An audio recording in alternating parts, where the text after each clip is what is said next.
was about 2,000 years ago that the most unexpected thing happened. If you heard it, it would sound like a movie trailer to an epic action film. In a world without hope, a ragtag band of outcasts on the fringes of society, following a mystical path they called simply the Way, would come face to face with the greatest and most powerful empire the world had ever seen and bring it to its knees in the name of a humble Nazarene. And what's even crazier about this mega movie trailer is how it begins. It starts with a young woman, a teenage girl, no more than 15 years old, the first one who believed the message of hope when it was told to her. She believed it. She accepted it, even though it would put her into a seemingly impossible position in a world which did not offer much protection or understanding or tolerance for people like her, poor, dispossessed, unwed, and, let's face it, a little unusual. Yet it was her brave acceptance of the call to fulfill her part in God's message of hope to the world that is the starting point of what we call the good news, the gospel. And it's the reason 2,000 years later that we are still here, living out that hope. Grown men still cosplaying to the story of that great movie. Like it. The story continues. So you know her name, or you think you do, right? Mary, in Aramaic, Miriam, Maria, in Hebrew, Miriam.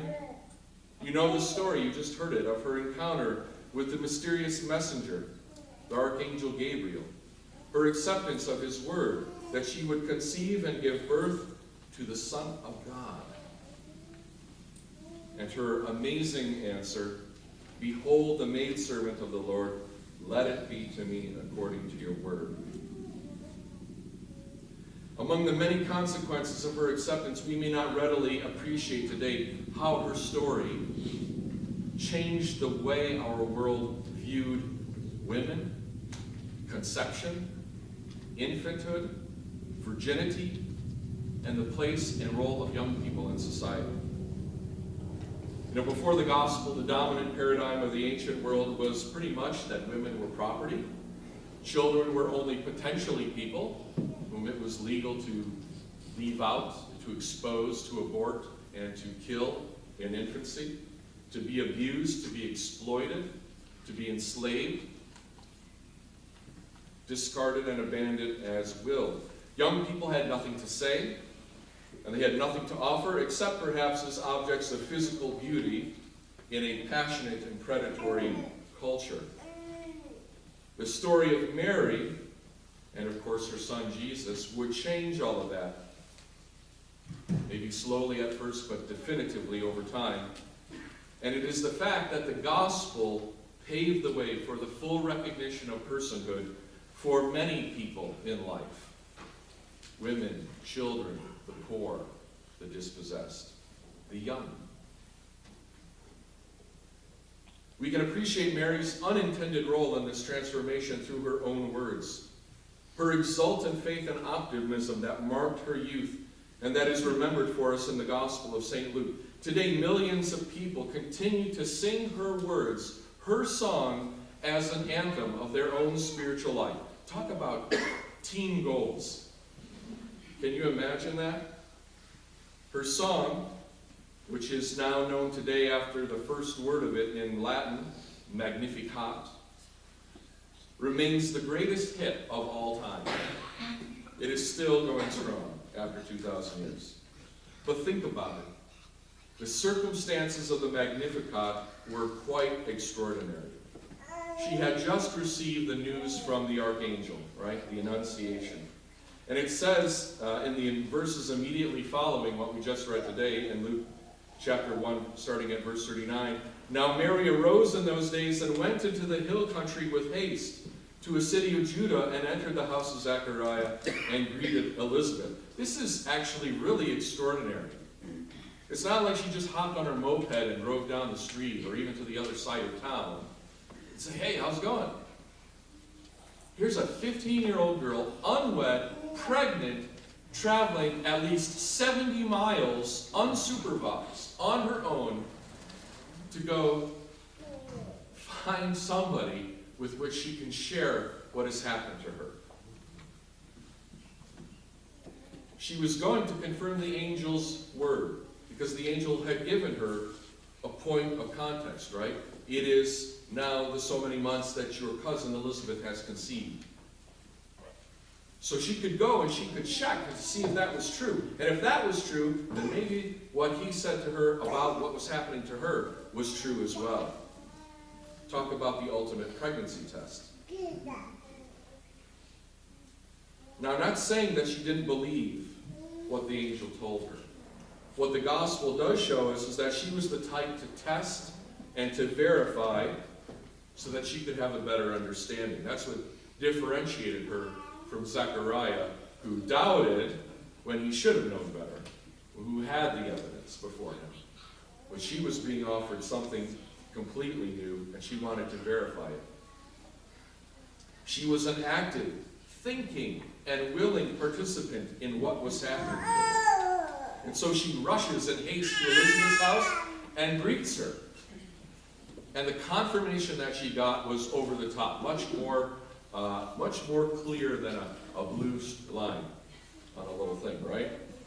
Because Elizabeth greeted her filled with the Holy Spirit. It says, Elizabeth spoke out with a loud voice and said, "Blessed are you among women, and blessed is the fruit of your womb. But why is this granted to me, that the mother of my Lord should come to me? For indeed, as soon as the voice of your greeting sounded in my ears, the babe in my womb leaped for joy. And blessed is she who believed, for there will be a fulfillment of those things which were told her from the Lord." All this without being told anything about what had happened. Talk about confirmation. Can you imagine what an experience this would have been? How shocking, how overwhelming, how exhilarating, how scary, but how exciting. To know what you've been prophetically and privately been told by an angel, that it's not only true, but it's really happening to you. It's unfolding before your eyes, and now it's known by somebody else. Somebody else can see it too. Something impossible, something that is too good to even ask for, something that is too good to even hope for, is really coming true. Imagine how you would feel if your most wildest dream came true, right? Remember what it was like when you were 15 or 16 years old? Some of you are not yet that, some of you are that, right? For good or for bad, for many adolescents, right, what is the ultimate hope? To find out that the person you adore more than anybody else in this world also loves you back. That what you thought was mere infatuation is actually going to become real communion between two souls. How beautiful and perfect that sounds, right? We've made an entire industry of the marriage proposal and the dream wedding, fueled by this fantasy of true love, which is not a fantasy, but in our minds it is until we encounter it. It may seem odd for us to think of Mary in these terms, but what we know about her is that her heart was set on God even from her youngest age. If you will, her orientation was heavenward. That God should visit her in such a way and bless her with something that was the hope of the entire world, to have a role in that, in something that would transform, that would be meaningful, would put any earthly relationship to shame. Any worldly desire would be nothing compared to that for her. And even though her betrothal to Joseph and her future security with him was now in absolute jeopardy, make no doubt about it, for her, this opportunity, this blessing, was worth more than anything that she could offer. To be part of something bigger than anything anyone had even dared to imagine.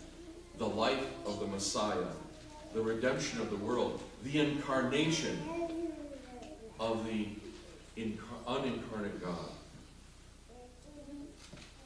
So we should not be surprised that much when Mary's reaction to this incredible confirmation of the angel's word is to suddenly burst out in song, right? What kind of life would you lead where bursting out into song happens on a regular basis, right? We don't live in musical theater. But in that moment, it's that kind of reality. No mundane discourse could express what she was experiencing. No everyday words could contain her joy.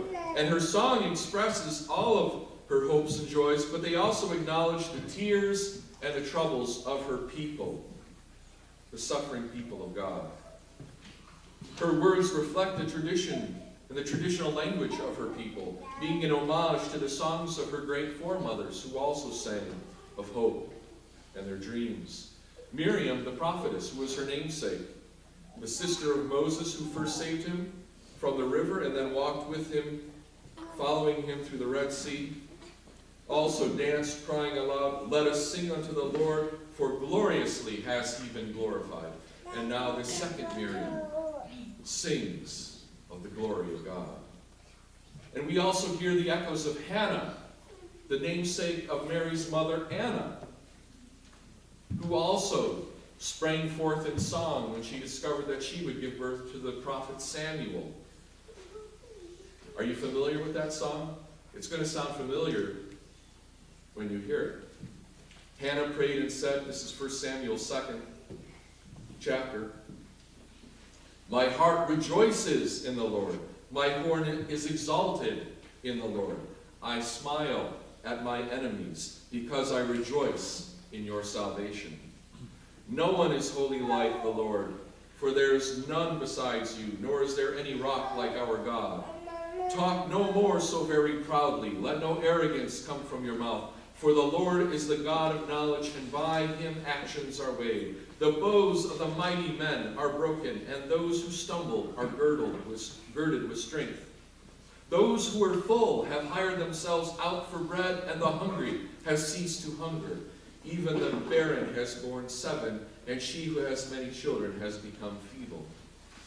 The Lord kills and makes alive. He brings down to the grave, and he brings up. The Lord makes poor and makes rich. He brings low and lifts up. He raises the poor from the dust and lifts the beggar from the ash heap, to set them among princes and make them inherit the throne of glory." That's the first magnet of God, if you will. And both of these beloved women, Miriam and Hannah, represented the hope of her people and their faith that God would not abandon them in their times of trouble. They both lived in extraordinarily difficult times, just as Mary did. Miriam in the time of a genocidal Pharaoh, Hannah in the time of a feckless, weak, and corrupt leadership of her own people while they were surrounded by all sides, enemies like the Philistines, looking for someone to come protect them. In singing her own song, her own take on all these songs, her own riff on their lyrics. And by singing them back to Elizabeth, who was not just her cousin, but her elder, her mentor, her spiritual mother, if you will. This new young Miriam was dialoguing back through time with all of her foremothers, even back to Eve, the first mother. We read in Genesis chapter 3 that Eve was so named because she was the mother of all living. The Virgin Mary becomes the mother of all living eternally through Jesus Christ, her Son. And all of this history is pouring through her in the words of this psalm which erupts from her spontaneously. And in her song, all the hopes of motherhood, of sisterhood, of daughterhood, of womanhood of humanity are being expressed. And Mary said, "My soul magnifies the Lord, and my spirit has rejoiced in God my Savior, for he has regarded the lowly estate of his maidservant. For behold, henceforth all generations will call me blessed. For he who is mighty has done great things for me, and holy is his name. And his mercy is on those who fear him from generation to generation. He has shown strength with his arm. He has scattered the proud in the imagination of their hearts. He has put down the mighty from their thrones and exalted those of low degree. He has filled the hungry with good things. The rich he has sent empty away. He has helped his servant Israel in remembrance of his mercy, as he spoke to our fathers, to Abraham, and to his seed forever." Brothers and sisters, this is not the song of some vapid, entitled, and self-indulgent teenager, but a teen soul that is truly woke to what is important in life. Don't dab, my daughter. She knows this blessing means for her people, and she is beginning to recognize what it means for her. The coming of Christ would change everything. It would change the world, one life at a time, and starting incredibly intimately with her, and for the rest of her life. It would impact humanity on every level, not just spiritually or religiously, but culturally, psychologically, economically, and yes, politically, and always in ways that no one would expect. And yet the Magnificat, for all of that, is still the song of an untested and idealistic adolescent who does not yet realize the struggle yet to come. We see her grow in maturity through the Gospels. Only when the Christ child was born and the shepherds begin to report the message of the angels to them, and the Magi come and speak of the prophecies that they've discovered, do we see the dawning of the massive responsibility that is striking her as it becomes real now, not just for her and for maybe her inner circle of family members, but it really is becoming public knowledge of who this child is. It is then that we see her begin to be a little more reflective, to keep silence, to ponder these things in her heart, to be cautious, to take care. Only then does she begin to realize how different her life is about to become, much more than anything she had anticipated. For all the optimism of the Magnificat, she would be driven into hiding into Egypt and would fear for her life. And many years later, we see how her maturity has developed as she stands at the foot of the cross, watching her son, her only child, die a violent and torturous death, and then to turn around and hold together the community of disciples in their time of greatest testing through her steadfastness, her hope, her faith. But at the time of the Annunciation and her Magnificat, magnificent as it was, she is still unexperienced and maybe even a little naive. She has much still to learn from her mentor Elizabeth, and she stays 3 months with her. Sinless as she is, as we believe, she is still a child in so many ways. Yet her story embraces all aspects of her life, just as God embraces all of our humanity in being born of her, and goes through all the same stages. And through her example, the gospel teaches us that these formative times matter. So her story can still shape and guide us today. We have millions of young people in the world that need that kind of embrace from God and from us. They need to know what story that they're a part of, what God's plan is for their part in it. They need to be encouraged in their hope that things can and will get better if we work for them. They also need to be mentored and prepared by those of us who have maybe a little more life experience, but with gentle wisdom and with the heart of a teacher. Our young people need to be engaged, not enabled. They need discernment, not discouragement. They need to know we hear them. Think about, brothers and sisters, this is your next homework. I gave you homework last week, this is your new homework. Think about your relationship with young people in your life. How have you affected them? Positively? Negatively? Have you neglected this role? Have you avoided them? Do you think that it was not your job, or that you did your part years ago when you had your own kids, maybe? Be honest. We will each be held accountable for how we impacted the young people in our lives and in our community. Do you not know the judgment that God has stored up for those who fail in this regard? The Lord said, "But whoever causes one of these little ones who believe in me to stumble, it would be better for him if a millstone were hung around his neck and he be cast into the sea." Does it mean anything to you? It should. In fact, it may be our most important work as a church. You know, we do well with children, with little kids, right? They're very pliable. They're very obedient. But we often seem to completely fall apart when they hit adolescence. Once they aren't maybe so cute anymore, and they have questions and thoughts and feelings and all kinds of difficult things like that. But our young people desperately need to know that their church family has their back, that it has something to offer that will help them to fulfill their calling and their purpose in this life, in making it a better world.